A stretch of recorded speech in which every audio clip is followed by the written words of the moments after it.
आप सबको नवरात्रि पर्व का संदेश। क्योंकि नवरात्रि के 9 दिन में तो हम मौन हो जाएंगे। नवरात्रि के ये जो 9 दिन हैं, यह बहुत महत्वपूर्ण दिन है।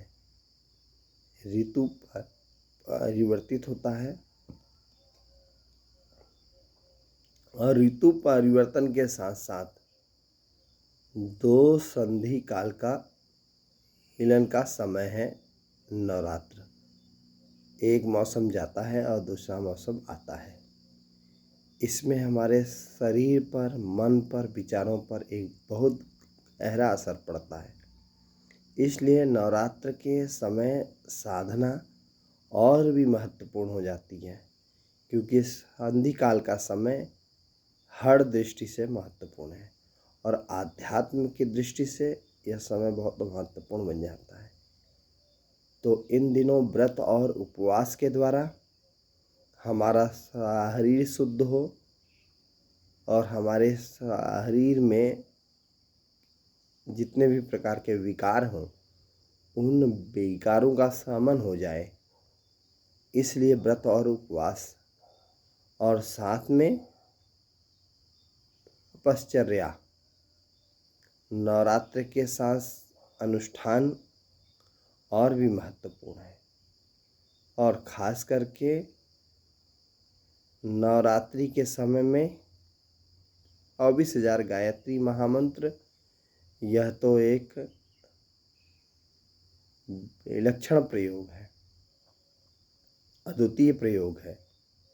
गायत्री महामंत्र के जो 24 अक्षर है, वह शरीर के 24 ग्रंथियों पर विशेष प्रकार असर डालते हैं और गायत्री मंत्र के साथ हमारे शरीर में जो केमिकल्स उत्पन्न होते हैं, उनका तो एक विशेष ही महत्व है, जिससे हमारे शरीर में ओजस, तेजस, वर्चस्व बढ़ता है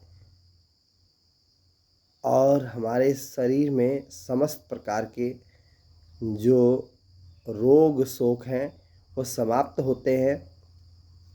और व्यक्ति के द्वारा अनुष्ठान जब होता है, तो उस अनुष्ठान में जब हम एक शब्द को बार बार रिपीट करते हैं, तो उसके साउंड से जो वाइब्रेशंस उत्पन्न होती हैं, वह वाइब्रेशन वातावरण में जा कर के वो वापस लौट करके हमारे पास आती हैं और उससे हमारा शरीर बल, मनोबल और आत्मबल बढ़ जाता है। इसलिए गायत्री महामंत्र का 24,000 का अनुष्ठान 9 दिन में 27 माला प्रतिदिन और खान पान में विशेषकर ध्यान दें, शुद्ध और सात्विक आहार हो, दूध, फल के साथ उपवास रखें तो ठीक है, अन्यथा यदि अन्न के साथ उपवास रखें तो हल्का एवं सुपाच्य भोजन लें। जितना भी आप हल्का फुल्का सुपाच्य भोजन लेंगे, उससे हमारे शरीर में विशेष असर पड़ेगा और साधना काल में आपको और आनंद की अनुभूति होगी।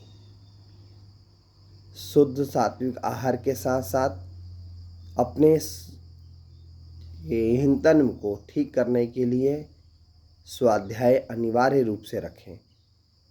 3 घंटे का गायत्री जप प्रतिदिन होने से 27 माला आपकी पूर्ण हो जाएगी और 1 घंटे का स्वाध्याय, ताकि आत्मा का भोजन स्वाध्याय है। और ब्रह्मचर्य के पालन के साथ साथ योग, आसन, प्राणायाम का भी अपनी दिनचर्या में समावेश रखें, ताकि नवरात्र साधना आपकी फलदायी हो। इस समय विशेषकर साधना की दृष्टि से साधना को यदि प्रमुखता से स्थान देंगे तो यह साधना आपके अंदर के समस्त विकारों को दूर कर आपके अंदर एक विशेष प्रकार की ऊर्जा उत्पन्न करेगी और इस ऊर्जा से आप स्वयं को ऊर्जावान महसूस करेंगे। यह था मेरा आपके लिए नवरात्र का संदेश। नवरात्रि में हम माँ की आराधना करते हैं। माँ के अंदर का जो देवत्व है, माँ के अंदर का जो प्रेम है, माँ के अंदर का जो वात्सल्य है, वह वात्सल्य हम सबको प्राप्त हो, ऐसी शुभकामना और मंगल कामना।